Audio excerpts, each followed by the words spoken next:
This be your girl, Miss EYG, in the building. Welcome back to my channel. And I know it's been a week, but bear with me, y'all. I was feeling a little bit under the weather. I'm trying to work on my consistency because, sometimes consistency with working so much kind of but I'm trying my hardest to stay ahead. But thank you guys for tuning in. Thank you to all my regular subscribers. Thank you for tuning back in with your girl. And for all my new viewers, if you have not been here before, thank you so much for tuning in for the first time. And make sure you like, comment, and subscribe. And hit that notification bell so you can be alerted when your girl is dropping the gems, dropping this content, the music, dropping this, spreading peace, love, and positivity, because that's all that is about, and spreading knowledge and wisdom and understanding on this channel. So make sure you hit that notification bell so you can be alerted. All right? You want to be alerted, okay? But so as you see in the description below, today we will be discussing and talking about how the Most High chooses firstborns, okay? The Most High has his choice of whoever he chooses. There's a lot comes with being chosen, okay? But today specifically in this video, we are going to be just focusing on the ones that are chosen by the Most High, but they are firstborns. And I don't believe in coincidences, so it's the reason why the Most High chose these firstborns. So we're going to dive deep into that. That's what we're gonna be discussing today. We're gonna be discussing about why the Most High chooses firstborns, and what that actually means, and different cases in the Bible where firstborns were chosen and it turned out for the greater good of the people of Israel, or Israel, if you will. So if you want to know more about that, then make sure you tune in. But before I get into it, hit that like button, hit that subscribe button, and of course hit the notification bell, y'all. Come on, so y'all can know. All right, let's dive deep into this knowledge. Let's get it. Lego. So of course we're going to be using our King James Bible, but whatever Bible that you have in front of you will do. But for me, I'm going to be using my King James scriptures. So we're going to be flipping back and forth. Like I said, it's many of thousands of different precepts of where the Most High was choosing, firstborns, and the firstborn was chosen, and the Most High had him do this, do that. So we're just going to double down on a few of them just for the sake of the video. I don't want this video to be too lengthy. So we are going to start in Exodus, and we're going to go to chapter 13, and here we go. And Yahuwah spoken to Moses, saying, set apart to me all the firstborn, the one opening the womb among the children of Israel, among the man and among beasts. It is mine. Okay? So, this, as you could see, is in the days of Moses. Okay? Where the Most High is giving Moses instruction on what to do and how to maneuver, because he's getting ready to save his people from the Mizraim, or slavery, or Egypt, or whatever you want to call it. The Most High is setting it up so he can save, because the Pharaoh will not let Most High's people go. So the Most High is having a conversation here with Moses. If you keep going down and reading in this chapter, Moses is pretty much going to the Israelites and telling them, hey, this is what the Most High wants us to do. This is what the Most High says. This, that, and the third, right? But we're going to stay on topic here, okay? So the Most High said, he spoke to Moses saying, set apart the firstborns, the one that are opening the womb, right? That's what a firstborn is, the one that opens the womb, the first to come down the birth canal, the first to be born, right? He said, they are mine, okay? So that's the first instance that we have that the Most High is saying that the firstborns are his. So let's now go into a precept, and we're going to go to Numbers. Let's go to Numbers 3. Give me a second. My pages sometimes get a little stuck together because these Bibles are a little bit old. So Numbers 3, and we're gonna, actually I don't want to just read just the scripture. Or should I?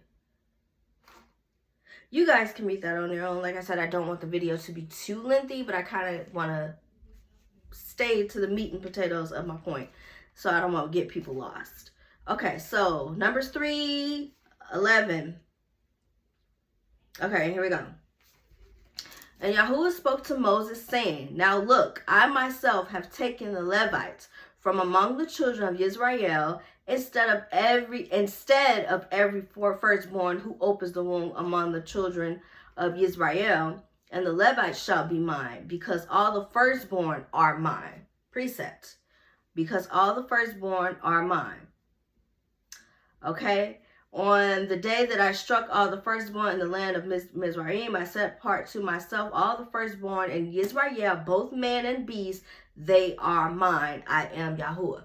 So the Most High is saying here, okay, first he's saying, you know, he set apart the Levites. If you don't know, the Levites had a duty to the Most High as well, to keep certain laws and keep certain things, his statutes, commandments in order too. So the Most High said he's setting them apart. But he's saying, hey, I set apart the firstborns, again, Moses, because the firstborns are mine. And both man, meaning human, and beast, meaning the animals. So all firstborns belong to the Most High. All firstborns are his. Okay?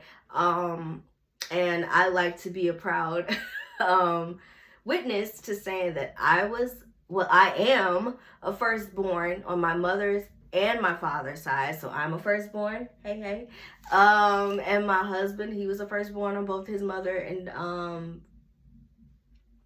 father's side. And I'm not saying that those who are not firstborns, oh, the Most High is not choosing you. That's not what I'm saying. So stay with me, okay? So it's a specific order that the Most High, and specific reasons why the Most High set apart the firstborns to be his, okay? That means his chosen, right? He has a specific job. He has a specific duty. He has a specific assignment for these firstborns, okay? Gotta think about it. If you're the firstborn of your family, that means you are the what? You are the leader. You are you're going to be the eldest of the other children. So you have a duty to do certain things in a certain way so that the generations that are behind you could do the same thing. Case in point, I have a little sister, right? I want to make sure that I'm doing all the things right. So she knows, hey, I'm her hero, or I'm her, I'm not going to say hero, but you know, she looks up to me, and I'm kind of like a role model in her eyes because I am her big sister. So I want to make sure that she does things a certain way. So that is another precept. But yes, the Most High says the firstborns are his. So we're going to get it in another precept. We're going to go to Colossians. I always say it wrong. Do not judge me, okay, in the comments. Keep it nice, y'all. And those who have been following me for a while, you know that my pronunciation sometimes is like, girl, what you be saying? Colossians, right? Or Colossians. I don't know, because I have family members that say both.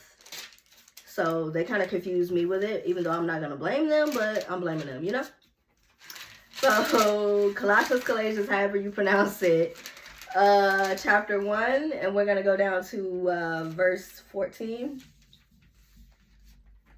And actually going to have another precept. So that precept is Leviticus. It's going to be Leviticus 27.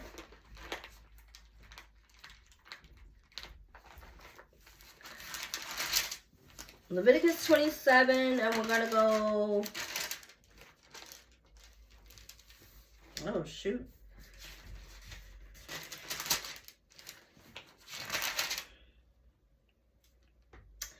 26.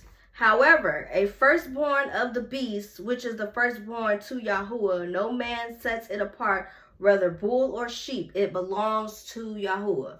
So again, the firstborn of beast, he's saying here, belongs to the Most High. Doesn't belong to anyone else but the Most High. Okay. So that's another precept that the Most High is saying the firstborns are mine. But let's go to Romans. I want to show you guys something. So let's go to Romans. We're going to go to Romans 8. And we're going to jump down to 27. And he who searches the hearts knows what mind of the Spirit is, because he makes intercession for the set apart ones according to the Most High. And we know that all matters work together for the good to those who love Yahuwah, the Most High, to those who are called according to his purpose. Because those who he knew beforehand, he also ordained beforehand to be confirmed to likeness of his Son, and for him to be the firstborn among many brothers. Okay? And whom he ordained beforehand, those he also called, and whom he called, he also has declared right, and whom he declared right, he also esteemed. Right?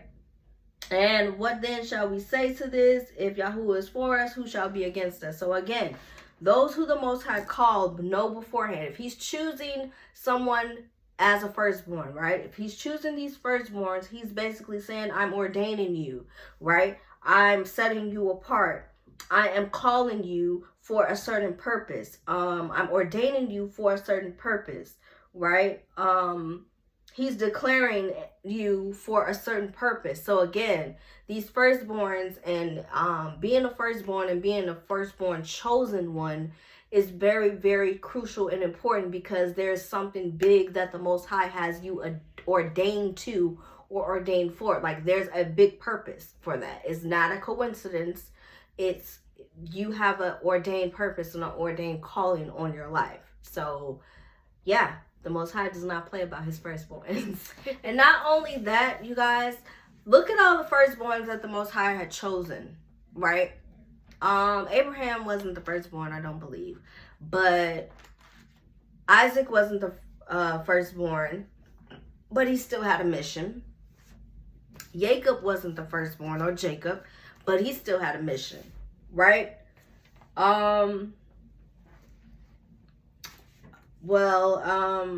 Let's see, who else? King David, he was a firstborn. He was called to be king. King Solomon, he was a firstborn. He was called to be king. Samuel was a firstborn. He was called to be king. So I can go on and on and on about certain men of the Bible, women as well. I believe Sarah, she was firstborn, if I'm not mistaken. I don't want to give the wrong information on that. But the Most High had almost every story. Okay, case in point, right? Abraham and Sarah. So the Most High told Abraham and Sarah, hey, you're going to conceive, and your child, you're going to bring him up. He's going to be mine. Or you're going to bring him up to know of me. You're going to bring him up in a certain way. Basically, stating claim on him, right? Bring him up in righteousness and things like that. But of course, Sarah was in disbelief. It was Sarah's idea for Abraham to sleep with Hagar and bear a son. That was not the Most High's idea. Even though he told Abraham, you're going to be a father of many nations, because the Most High knew already that this was going to happen and that they were going to be impatient and do this. But the Most High did not instruct him to have a son with Hagar. He told him and Sarah, you guys are going to have a son, just wait, But they were so impatient and they were so in disbelief because of their old age, they didn't want to wait. So it's Issachar, Hagar and Abraham's son. Technically, that was Abraham's first son. Even though it was outside of what the Most High wanted, he still made sure that Issachar was blessed. He still made sure that Hagar was blessed, right? Because she was the handmaid of Sarah, which means she was and basically another wife to Abraham. Excuse me. So she had to have followed in the Most High's footsteps and had a relationship with the Most High in order for the Most High to still protect her and her son. Even when, you know, all that craziness went down with her and Sarah shooting her away, you know, sending her away and mistreating her and things like that.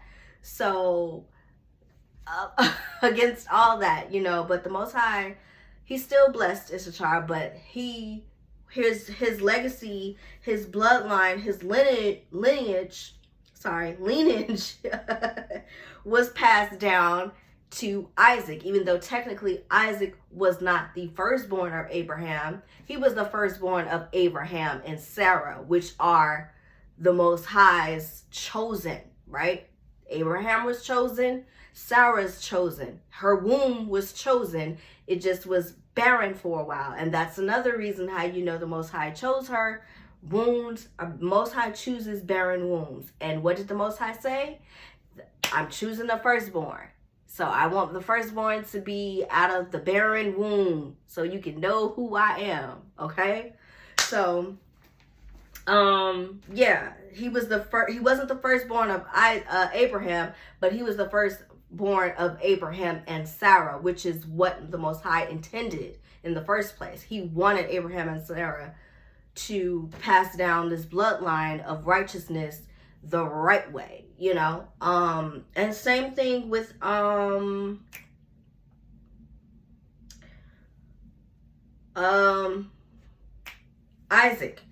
Isaac and Rebecca, their son, I think Esau was born first.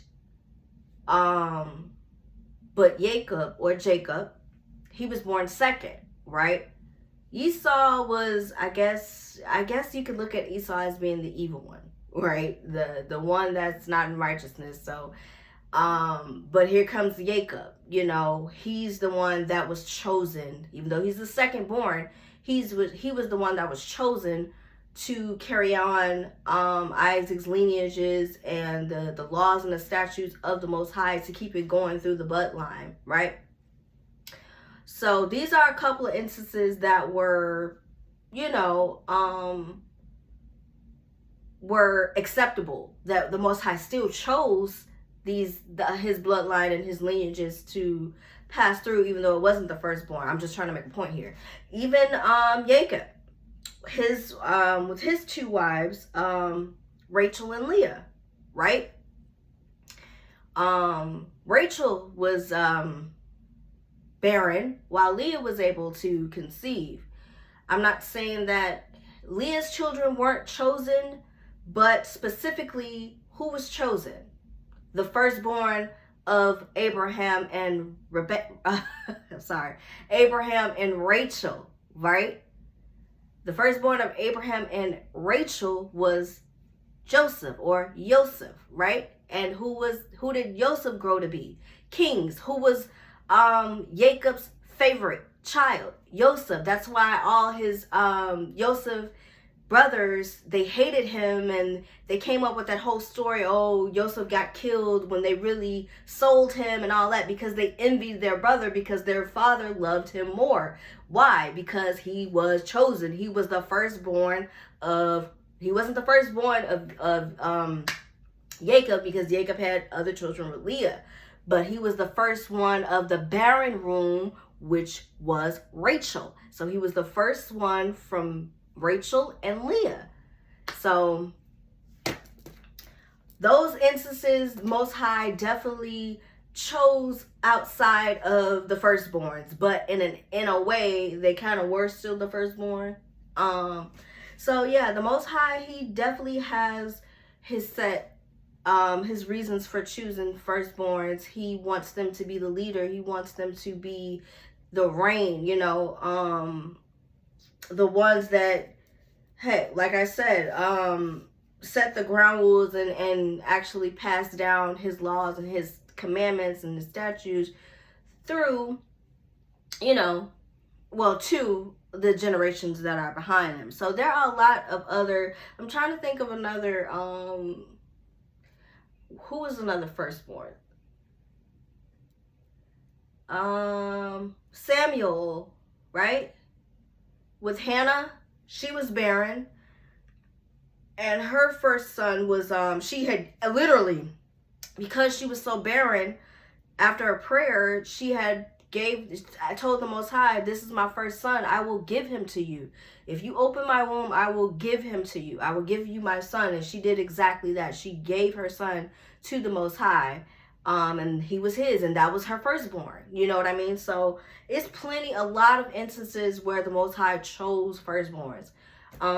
We don't particularly know why. We're not supposed to question the Most High, but he definitely has his reasons for choosing firstborns. He said it himself in plenty of the scriptures, the firstborns are mine.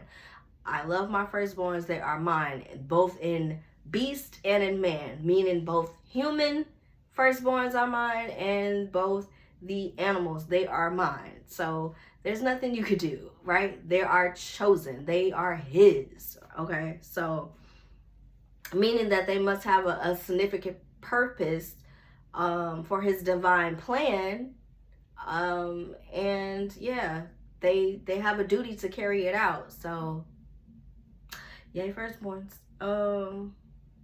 What else?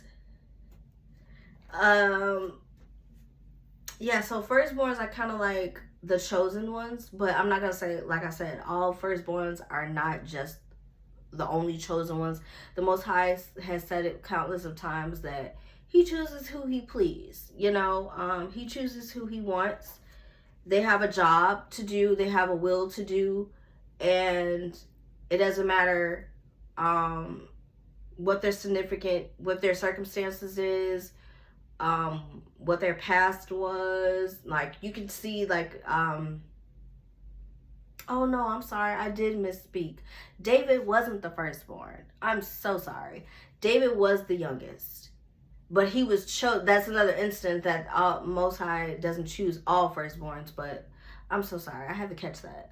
But King Solomon was chosen though, so there you go. But yeah, he chose David for many reasons, because David had the brains and the mind that his older siblings were supposed to have, but they didn't.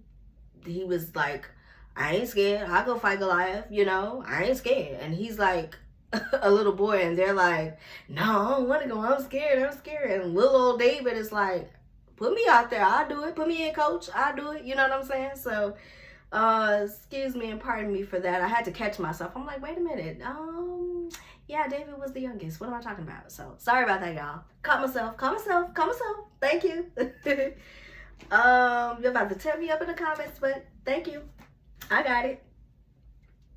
And if you guys remember, also in the days of Moses, the Most High told Moses that when the Passover was actually set in place, he was telling Moses to tell the Israelites what to do about the blood over the door and stuff like that. He said, you know what? I'm gonna take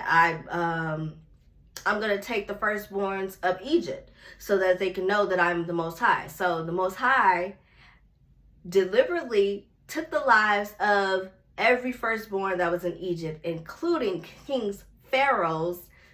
the Pharaoh's son. And that's when Pharaoh was like, oh snap, I don't have this power. My people doesn't have this power.